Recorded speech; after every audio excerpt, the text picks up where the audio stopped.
pode se sentar. E nós teremos agora a ministração da palavra pelo pastor Márcio, e para tanto Deus o abençoe.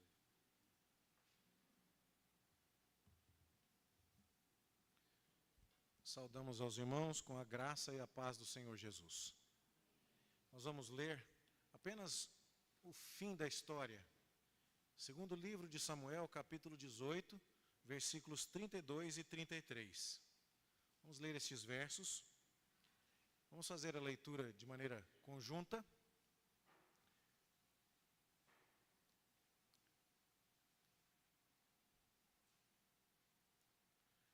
Segundo Samuel 18, 32 e 33. Leiamos juntos.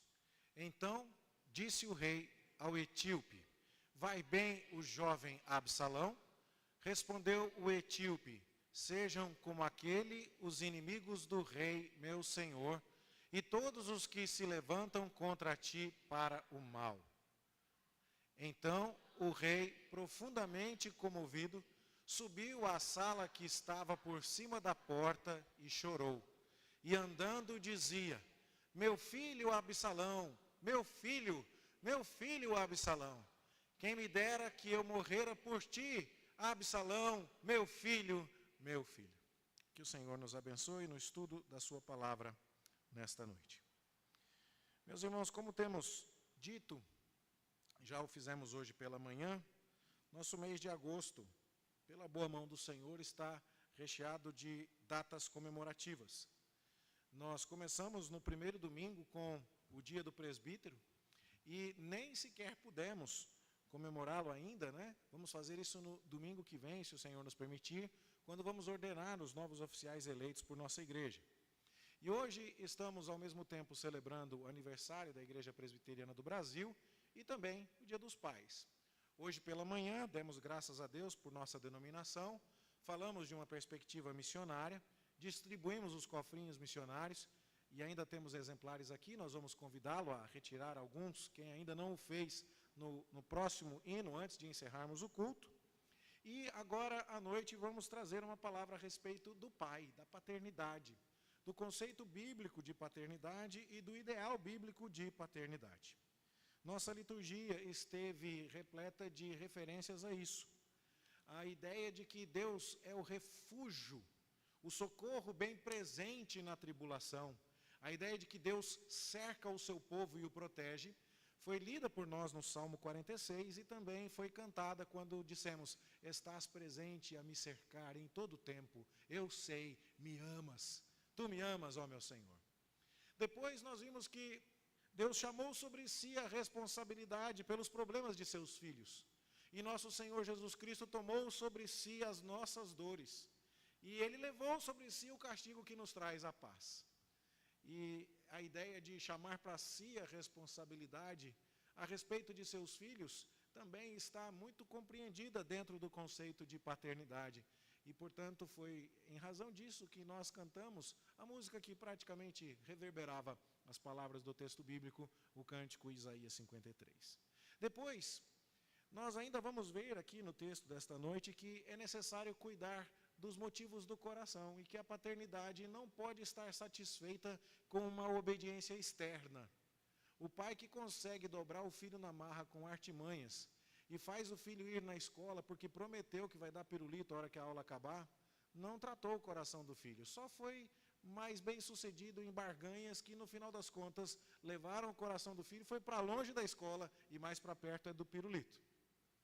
Então a ideia de que um pai protege o seu filho, que um pai está presente na vida do seu filho a cercá-lo, que o pai está chamando responsabilidade sobre si na educação e no encaminhamento do seu filho, e que o pai está cuidando dos motivos do coração de seus filhos, é aquilo que nós gostaríamos de falar. Essas são as 3 verdades que eu gostaria de destacar, e que já foram expressas na liturgia. Um pai que esteja presente, um pai que chame a responsabilidade para si, um pai que pastoreie o coração de seus filhos. E é curioso porque eu lia ainda hoje o texto de um teólogo conhecido, Luiz Saião, ele é batista, e ele dizia assim: você já reparou que nós não temos a Bíblia dizendo nenhuma única vez que fulano foi um bom pai? Nós temos exemplos de pais que fracassaram ou que tiveram problemas graves, e Davi talvez seja o pior de todos eles. Mas Jacó também deixou muita coisa a desejar, e muitos outros pais, Isaac e tantos outros, tiveram lá seus problemas. Nós não temos alguém para quem a gente olhe e diga, esse é o pai, a não ser o nosso Pai Celestial, e Ele é o modelo supremo. Isso já é algo para nos chamar a atenção, dando-nos a ideia de que a missão está muito acima da nossa capacidade. Qual foi o pai que, vendo as lutas de seus filhos, os problemas, as necessidades de todas as ordens, emocional, econômica, presencial, todas elas, qual foi o pai que nunca se sentiu incapaz de atender? Todos nós temos essa convicção. E as mães a mesma coisa. E aí então nós devemos nos aproximar deste texto aqui, sem jamais perder de vista que estamos falando a respeito de um pecador, Davi, e estamos falando para nós, como pecadores também, que jamais conseguiremos fazer as coisas se não for por causa da bênção de Deus e da graça de Deus sobre nós. É Deus tendo misericórdia de nós em nossas fraquezas. Só assim, só assim.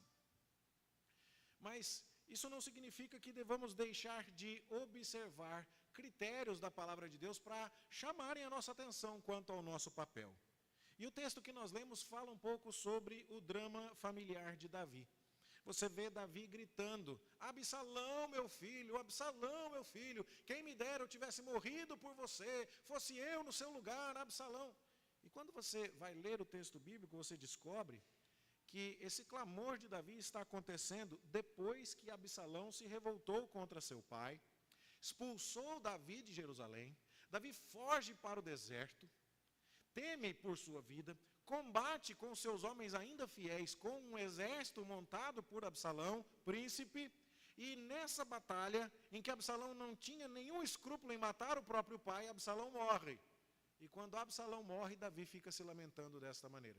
A gente consegue entender Davi como pai, mas até isso era problema, porque o general Joabe veio dar um pito, uma bronca no Davi que foi enorme. Rei, esses homens aqui acabaram de dar a vida, de colocar a vida em perigo por sua causa, e mataram o homem que estava querendo te matar, e o senhor está chorando a morte do teu inimigo, e não está agradecendo pelos combatentes que lhe defenderam. Se o senhor não mudar com essa postura agora, eu garanto para o senhor que todo mundo vai embora. E aí Davi parece que finalmente acorda para a realidade.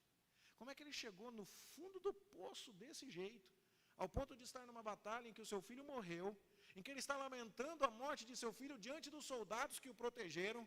Como é que as coisas chegaram aqui? Bom, nós sabemos que as coisas nunca começam assim, e que o bambu não vai envergando tudo de uma vez, é sempre aos pouquinhos. São pequenas concessões, são pequenas falhas, são pequenos descuidos que vão se acumulando e com o tempo trazendo o tipo de problema que Davi enfrenta aqui. A história de Davi, eu não posso dizer que viraria novela, porque já virou, né? Então agora você até consegue assistir a história de Davi em novela, mas toma muito cuidado, viu? Porque tem gente achando que assistir novela sobre os personagens bíblicos substitui leitura bíblica. Não, e às vezes até confunde. Não foi aqui, então eu posso contar. Uma irmã veio me dizer uma vez, pastor, eu não sabia que a irmã de Joquebede tinha uma tapeçaria. Joquebede é a mãe de Moisés, ela estava falando da novela dos 10 mandamentos. Eu falei assim, pois Deus também não sabia disso não. Isso aí é liberdade artística, e tome cuidado quando a sua fonte de estudo bíblico não vem no estudo bíblico da quarta-feira, da terça-feira à noite, como o pastor Éder e fica assistindo novela, vai dar nisso. Cuidado. Mas a história realmente viraria uma novela, tem de tudo. Na família de Davi você vai encontrar estupro, assassinato, intriga, traição, tentativa de golpe, pai querendo matar filho, filho morrendo na hora de matar o pai. Isso dá uma história tremenda. E nós vamos ver que isso acontece, não é para qualquer homem, é para um homem muito especial na Bíblia. Um homem que lá no livro dos Atos dos Apóstolos foi chamado pelo apóstolo Paulo de um homem segundo o coração de Deus. Um homem cujo nome aparece na Bíblia mais vezes do que qualquer outro nome, à exceção de Jesus Cristo. O nome de Davi aparece mais do que o nome de Moisés. Só Jesus ganha de Davi em termos de ocorrência do seu nome. Mas aí, convenhamos, é covardia, né? Jesus é o dono da Bíblia, é o dono de todas as coisas. Não tem como competir com ele.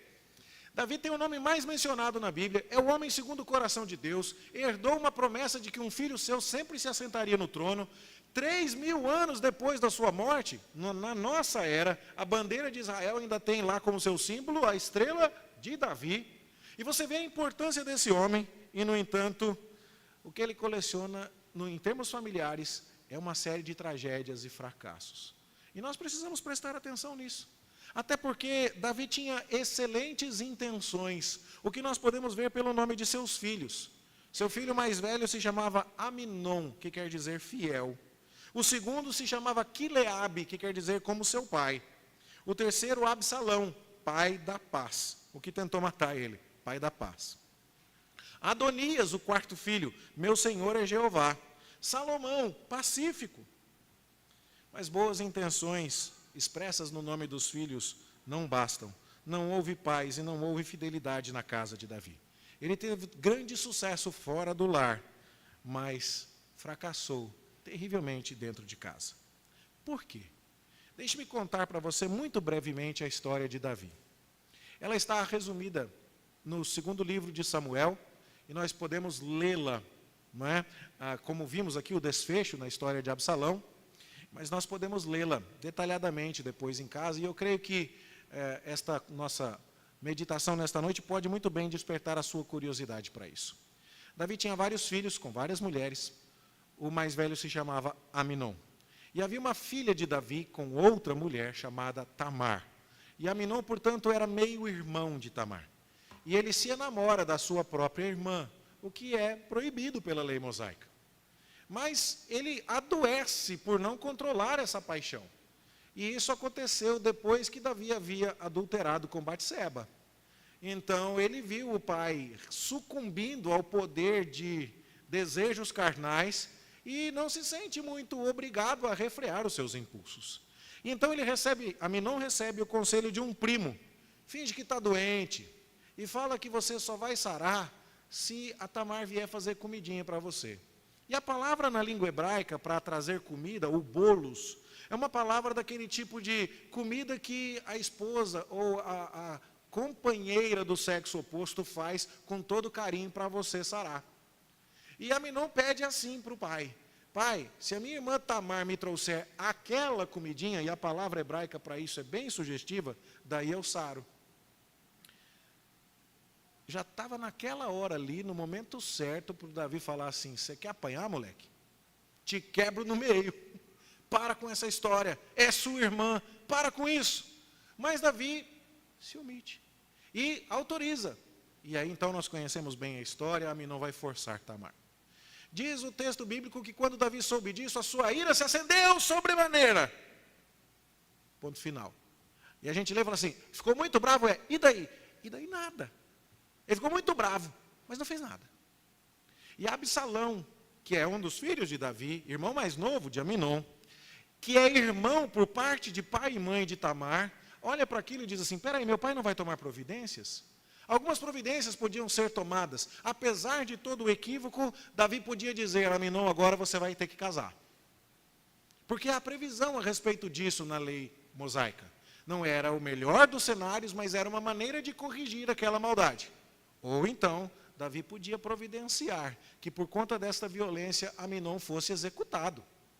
Mas como é que faz? Ele mesmo acabou de adulterar e de tomar a mulher do outro e não morreu. E agora ele se sente desautorizado por conta de sua conduta, e agora ele vai deixando as coisas, por quê? Vou falar o que para esse menino? Refrear os impulsos, olha a minha história. Vou dar que tipo de censura para ele? Olha eu que censura recebi.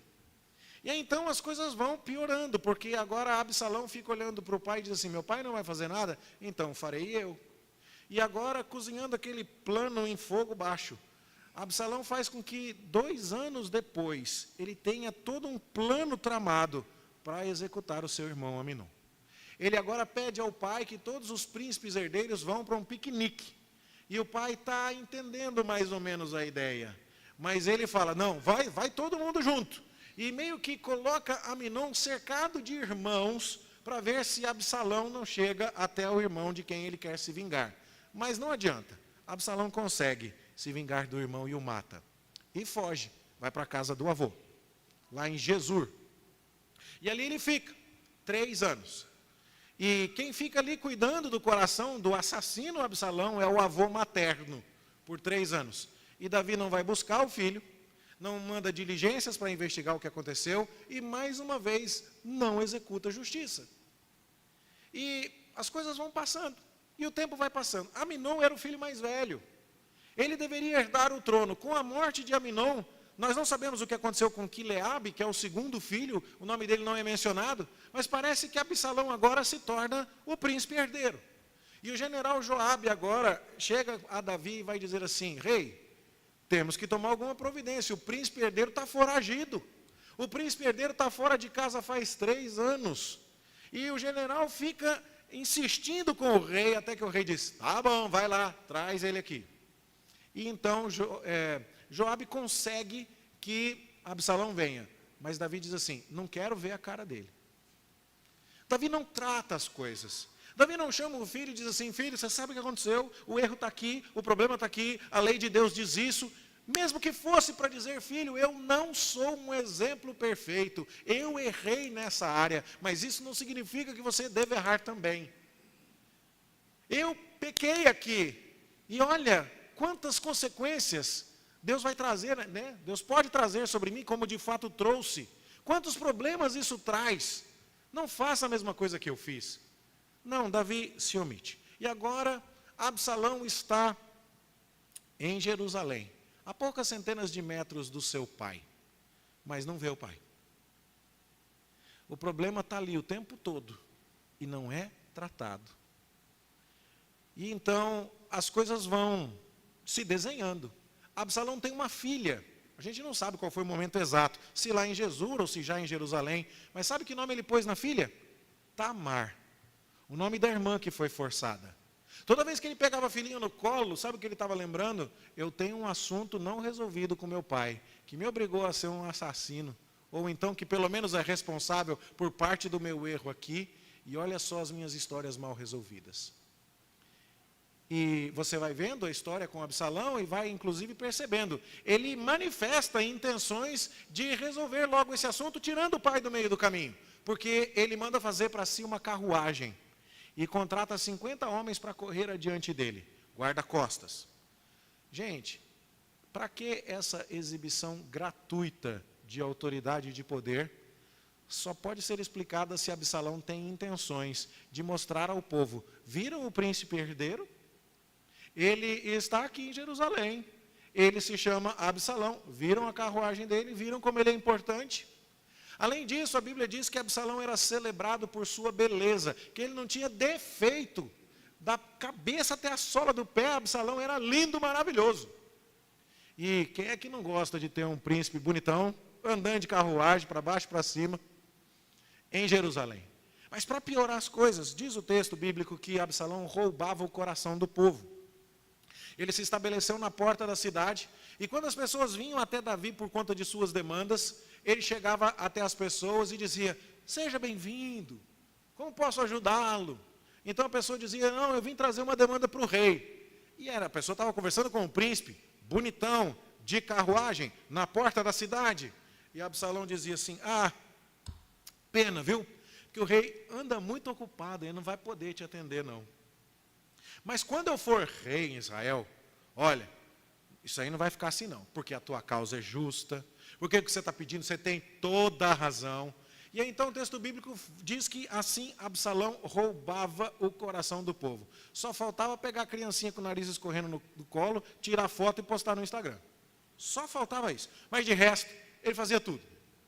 E aí, então você vai lendo a história e vai vendo assim: peraí, Jerusalém não é uma megalópole com 10 milhões de habitantes, que por acaso Absalão estivesse fazendo isso lá no Jaó, e Davi estivesse lá em Aparecida de Goiânia e não conseguisse saber. Não, não, não, não. O palácio de Davi é no alto da cidade, os portões da cidade não são tão distantes. Uma carruagem com 50 homens na frente dela não passa despercebido assim. Davi tinha toda a condição de saber o que estava acontecendo. E o que é que ele fez? E a resposta é: nada. Até que então chega o momento em que Absalão, se entendendo com o povo, propõe uma conspirata, é a palavra que a Almeida Revista Atualizada utiliza para descrever o seu golpe de Estado. E agora ele vai ser ungido lá em Hebrom, a terra de Davi. E agora vai ser declarado que Absalão reina. E então chegam para Davi e dizem assim: rei, deu ruim, porque está todo mundo seguindo o teu filho. Vamos, sair daqui, porque ele vai chegar aqui e vai tirar você. E aí, então é que Davi foge. E é curioso o cuidado de Deus. E quando a gente lê, inclusive, como Deus age nas entrelinhas, a gente se surpreende. A narrativa do livro de Samuel é extremamente densa. E eu não posso me demorar aqui, mas a gente lê ali que Deus, inclusive, dirige quem vai dar conselhos para Absalão, para fazerem os conselhos se encaixarem dentro do plano de que o exército de Absalão venha lutar com o exército de Davi no momento adequado e Absalão venha morrer. Deus está controlando todos os detalhes. E aí então, finalmente, Absalão morre, enroscado com os seus lindos cabelos na árvore. Uma morte tragicômica quase. Era tão bonito e foi a beleza que lhe custou a vida. E aí então, nós vemos Davi chorando. Mas quando nós olhamos para essa história, nós conseguimos identificar muitos dos fatores que levaram as coisas a este anticlímax, a este ponto culminante que, na verdade, é o ponto mais baixo de toda a história. Então, a gente percebe aqui muitas e muitas questões que nos convidam à reflexão no nosso exercício de paternidade, principalmente a nós homens. E o primeiro ponto, como eu disse, já ao expor por que escolhemos as leituras e os cânticos da nossa liturgia, é a questão da ausência ou da omissão. Ausência ou omissão. Davi pode ser, e é provável até que seja, por se considerar indigno, por ter cometido o pecado com Batseba, por ter exposto as suas entranhas pecaminosas diante de todo Israel, talvez agora se sentisse indigno de exercer o seu papel e de dar uma dura no irmão que pediu para a irmã fazer bolinhos amorosos. O fato é que Davi se omite. Davi não confronta Aminon. Davi não consola Tamar. Você consegue imaginar isso? Tinha que pegar aquela mocinha e dar um abraço nela, e dar um carinho nela, de pai. Pegar aquela mocinha e falar: filha, papai está aqui com você, papai te ama. Você sofreu muitas coisas, mas papai vai te ajudar. Não há registro disso. Ele não manda executar Aminon como manda a lei levítica, em Levítico capítulo 18, versos 9 e 29. Ou ele não propõe o casamento obrigatório de Aminon, como está na lei de Moisés, em Deuteronômio 22, 28. E parece-nos também que o motivo adicional para isso pode vir de uma explicação que nos é dada num texto bíblico paralelo. E aqui eu vou abrir um breve parênteses para lhe explicar. Nós herdamos os manuscritos do Antigo Testamento que foram preservados pelos judeus ao longo dos anos. Mas em momentos diferentes foram produzidas tradições de cópias diferentes. E lá em Alexandria, na África, no Egito, por volta do século IV a.C., a data não é exata, foi providenciada uma tradução da Bíblia hebraica para a língua grega, porque era a época em que Alexandre o Grande tinha espalhado a cultura grega pelo mundo e todo mundo estava falando grego. E aí, quando você compara o trecho da Septuaginta, que é a versão grega do Antigo Testamento em hebraico, e você vai ao texto de 2 Samuel 13, 21, você lê que Davi não feriu Aminon, porque este era o seu filho mais velho e ele o amava. Essa explicação não está presente no nosso texto preservado. Nós entendemos que o texto preservado é que deve ser levado como a verdade revelada de Deus para nós, mas de alguma forma, na tradição de transmissão do texto, isso acabou sendo incorporado lá. Não estou falando que isso seja Bíblia, mas estou dizendo que é possível que isso reflita alguma tradição ou algum entendimento que em alguma época circulou no meio do povo de Israel e acabou se cristalizando aqui. O ponto é, seja por amor, seja por culpa, seja porque era um banana mesmo, seja porque era frouxo, porque tinha medo dos filhos não o amarem, porque por alguma questão, Davi se omitiu. Se omitiu para fazer justiça no caso de Aminon, se omitiu para fazer justiça e consolar a sua filha Tamar, se omitiu no pastoreio do coração do seu filho Absalão, se omitiu quando o filho fugiu, e se omitiu, e se omitiu, e se omitiu.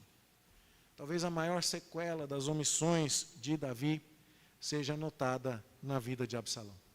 Mas é curioso porque esse padrão ainda avança. Quando você vai ao primeiro livro dos reis, você vê lá no início de 1 Reis, a história de Adonias, que foi o filho que sobrou.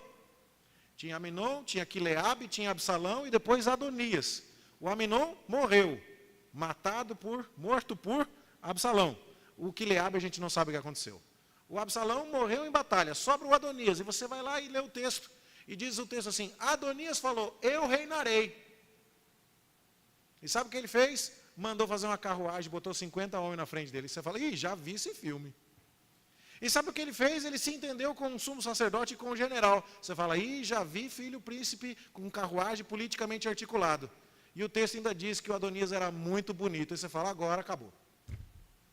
E o texto em 1 Reis, capítulo 1, versículo 6, diz assim, jamais seu pai o contrariou, dizendo, por que você está fazendo isso? Ou seja, Davi viu as mesmas coisas acontecendo com Adonias e, de novo, depois de perder Aminon, depois de ver Tamar ferida, depois de perder Absalão, não fez nada. E como é que a história termina? Adonias também é um filho que se perde e será assassinado. Quantos filhos mais precisam morrer para que a gente entenda que os pais devem se apresentar para a sua função? A omissão dos homens na sociedade tem causado um problema extremamente sério. Mas há alguns que acham que não estão se omitindo quando estão transferindo. Omissão é um problema, mas transferência também é. Não, tem quem cuida disso para mim. Eu estou pagando. Não, eu tenho um parente que resolve. A igreja cuida dessa parte. O conselheiro da sociedade interna, o professor da escola dominical, o pastor. Procure um versículo na Bíblia que diz que o cuidado do teu filho é em primeiro lugar responsabilidade do pastor, você não encontrará. Não quer dizer que o pastor está com preguiça, nem com vontade de ficar descansando e não quer trabalhar. A questão não é essa, mas essa é a sua responsabilidade como pai em primeiro lugar. E o que nós vamos ver aqui é que a transferência foi um remédio enganoso para a omissão. Davi transferiu muitas vezes a sua responsabilidade. Quando chegou a hora de proteger Aminon, o príncipe herdeiro, ele imaginou que os demais filhos iam proteger Aminon. Não adiantou. Salomão deu conta de enganar os irmãos e matou Absalão.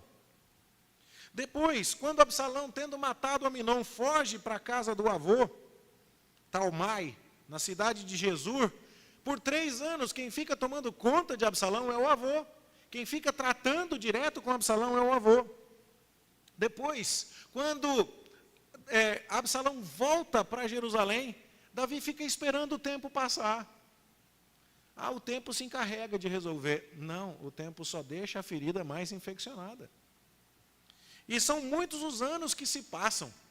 E eu nem tive chance de comentar quando resumi a história para você, mas Absalão chega a incendiar o campo do general para conseguir forçar o general a dar uma audiência com o rei. E quando Davi finalmente recebe o filho, porque o general está incomodando, ele dá um beijo no filho e manda o filho embora, ele não diz nada.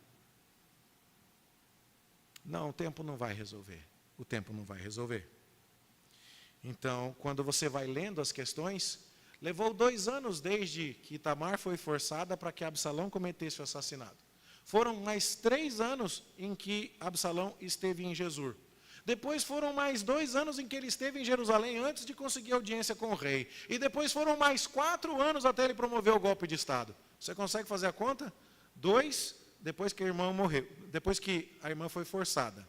Mais 3 na casa do avô, dão 5. Mais 2 em Jerusalém, sem ver a face do rei, são 7. E mais 4 para dar o golpe de Estado. Quanto tempo Davi ficou omisso e transferindo responsabilidades? 11 anos. 11 anos. Mas uma questão também que aqui devemos nos lembrar é que, além de omitir-se e além de transferir responsabilidades, Davi descuida dos motivos do coração. É quando a gente se contenta com as aparências, mas sabe que lá por dentro o filho está em pecado ainda. Talvez você já tenha ouvido a história do pai que manda o filho sentar, e o filho não quer sentar, e ele diz, senta menino, o menino não quer sentar. Aí fala, senta, senão eu te dou uma chinelada. Aí o filho senta, mas fala, mas por dentro eu estou de pé. Isso não é sentar como a Bíblia manda. Isso não é obedecer como a Bíblia manda. O filho deve obedecer de boa vontade, em submissão, em respeito, em amor. E muitas vezes o pai ou a mãe, eles estão agindo de maneira a conseguir o comportamento que eles querem dos filhos, mas não é cuidando do coração. Não, meu filho come toda a comida, só precisa deixar ele com o tablet de 64 GB na mão, com 5G. Aí ele assiste o que ele quer, ele come e me obedece perfeitamente. Não, isso não é pastoreio do coração. Quem está no controle da situação nesse caso não é o pai, é o filho. E tantas outras coisas. Não, meu filho vai estudar sim, porque agora eu prometi que se ele passar de ano nessas recuperações das 18 matérias que ele está devendo, ele vai para a Disney. E aí então você não conseguiu motivar o filho a estudar, você conseguiu comprá-lo. Isso não é pastoreio dos motivos do coração. E o que os nossos filhos e nós precisamos é guardar o coração, porque dele procedem as fontes da vida. Mas Davi não confrontou a luxúria de Aminon. Ele fala que quer um bolinho especial e amoroso da irmã, mas Davi não trata o coração de Aminon. É visível no rosto de Absalão o ódio que ele tem do irmão que forçou a sua irmã, mas Davi não vai tratar esse assunto. A rebelião de Absalão é óbvia, porque a sua filha vai se chamar Tamar, porque ele tem uma carruagem andando pelas ruas de Jerusalém, porque ele está no portão da cidade roubando o coração do povo, e o que está no coração de Absalão é óbvio, mas Davi não vai tratar.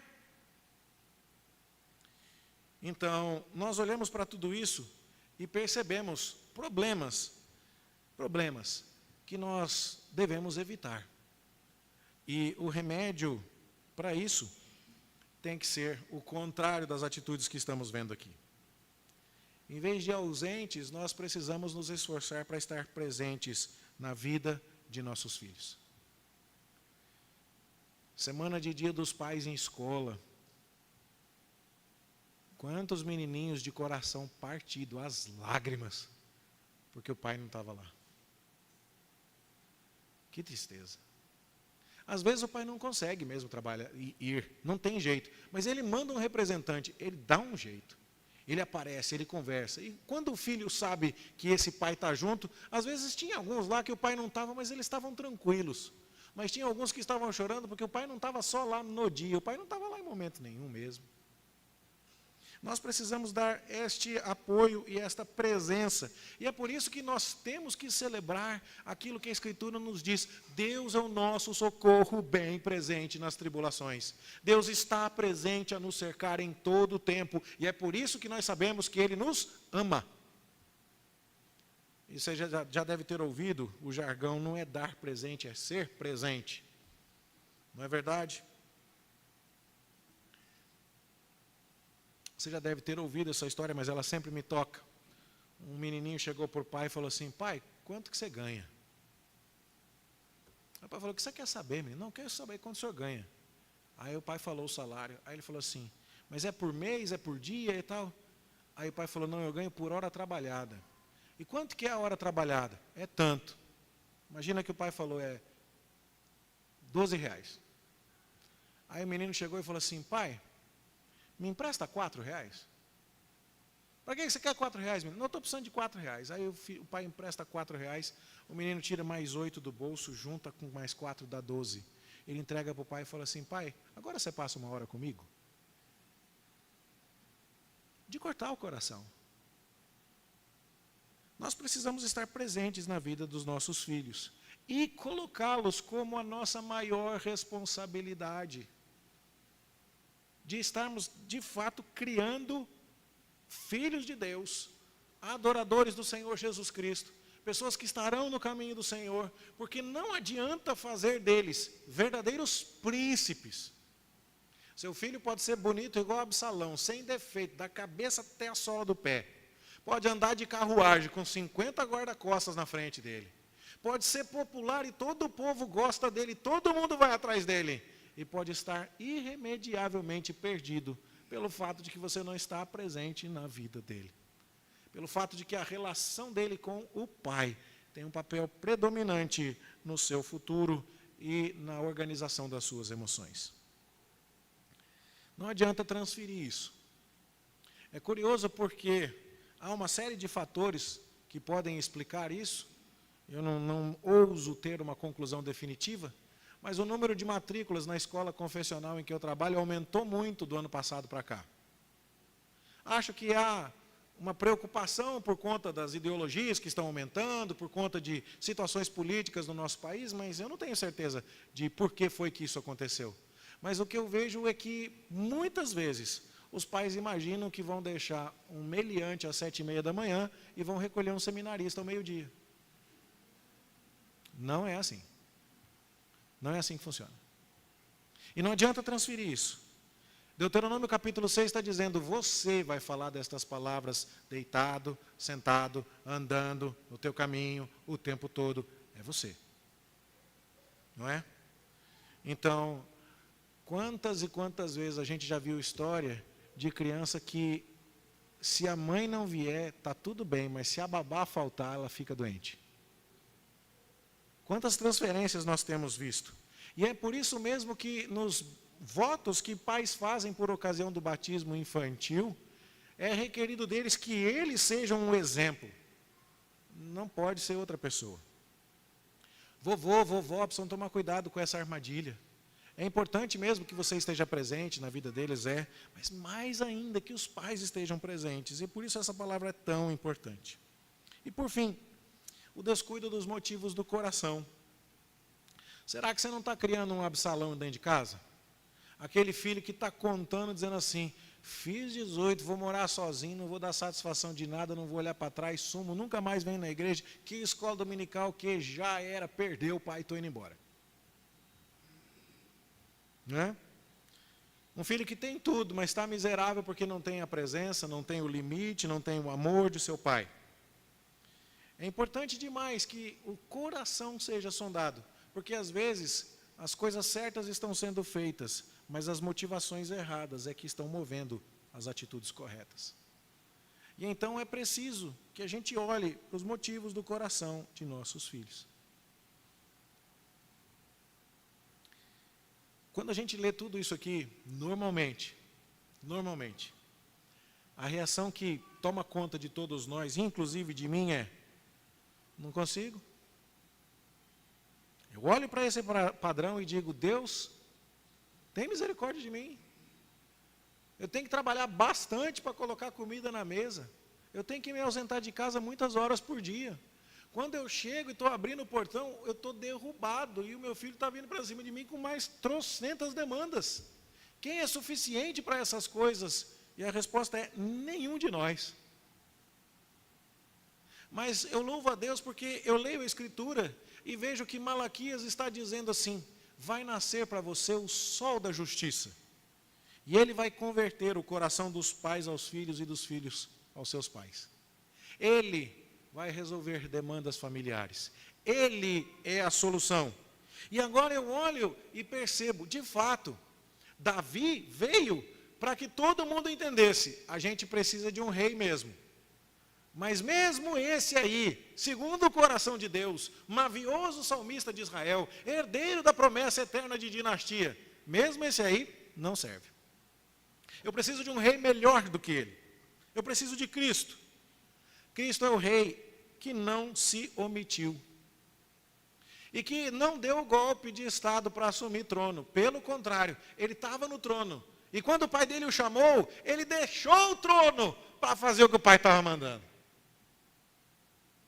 Ele não tentou roubar a glória do pai, mas viveu para glorificar o seu pai. Esse Cristo não se omitiu. Ele não ficou olhando a humanidade em pecado e nos deixou entregues aos nossos problemas, esperando que nos resolvêssemos sozinhos, nos debatendo inutilmente. Antes, ele tomou sobre si as nossas dores, como nós lemos e como nós cantamos. Ele também não transferiu isso para ninguém. Essa responsabilidade ele chamou para si. Ele cuidou dos motivos do nosso coração. Ele tratou de mostrar a todos aqueles que se achegavam a ele, como o jovem rico e como tantos outros, o que estava de fato por trás do coração das pessoas. E ele é poderoso para renovar o nosso coração naquilo que ele deve ser mudado. Ele foi um filho obediente até o final. E aquilo que mais me consola, eu olho para Davi e vejo que Davi perdeu 4 filhos aqui. Ele perdeu Aminon, ele perdeu Tamar, talvez tenha perdido Quileabe, mas com certeza ele perdeu Absalão e ainda perdeu Adonias. Mas nosso Senhor Jesus Cristo, na sua oração sacerdotal, diz assim: Pai, eu não perdi um dos que o Senhor me deu. Isso me consola tanto, porque eu posso pedir a ajuda de um príncipe que não falha, de alguém que está sentado num trono celestial, e que é capaz de me socorrer nas minhas fraquezas como pai. E ele é capaz de socorrer você. E ele é capaz de ajudar o seu filho. E ele é capaz de convidar você e dizer assim: eu sei que você não vai conseguir sozinho. Olha para Davi. Se tinha um homem com uma condição privilegiada de acesso a Deus, era esse homem. 73 dos 150 salmos, pelo menos. Há possivelmente alguns outros cuja autoria não foi confirmadamente atribuída a Davi. Mas no mínimo 73 dos 150 salmos são dele. E olha a história da família dele. E a gente pode olhar e dizer assim: isso é difícil. Sim, é difícil. Mas é glorioso e com a graça de Deus é possível. E eu espero que você saia hoje, não de mão dadas com Davi para solução. Talvez sim, de mão dada com Davi, dizendo: eu sou tão pecador quanto ele. Eu falho tanto quanto ele, e eu tenho tendências à omissão, à transferência, ao descuido dos motivos do coração, eu tenho medo de me envolver, eu faço coisas como Davi fez. Mas ao mesmo tempo você saia segurando na mão de Cristo, dizendo assim: eu tenho socorro naquele que é o descendente de Davi, naquele que não perdeu nenhum só. E ao mesmo tempo que a gente sai daqui humilhado, ninguém se achando super pai, ninguém achando que porque deu tudo certo é porque são os méritos seus, mas a gente sai daqui dizendo assim: Deus tem misericórdia para nos dar. E aí então, por causa dessa certeza, a gente vai procurar resolver as nossas omissões, as nossas transferências, os nossos descuidos com o motivo do coração. A gente vai procurar falar para os nossos filhos: por que você está fazendo isso? O que é isso? Quem sabe, pai, não está na hora de você dar uma tremenda confrontada no seu filho que está em pecado. E por algum motivo, você está imitando Davi, não está falando para o seu filho, para a sua filha: essa sua vida está errada. E você precisa parar com isso em nome de Jesus. E ser pai desse seu filho. Deus vai ajudar você. Cristo tem graça para você. Se você já vem fazendo assim, glória a Deus, não é mérito seu. Se você não vem fazendo assim, corramos para Deus. Ele é poderoso para nos socorrer. E que ao fazermos assim, meus irmãos, aprendamos profundamente com essa história tão ilustrativa na palavra de Deus e busquemos glorificar ao Senhor com nossa vida familiar. Que seja assim em nome de Jesus. Amém.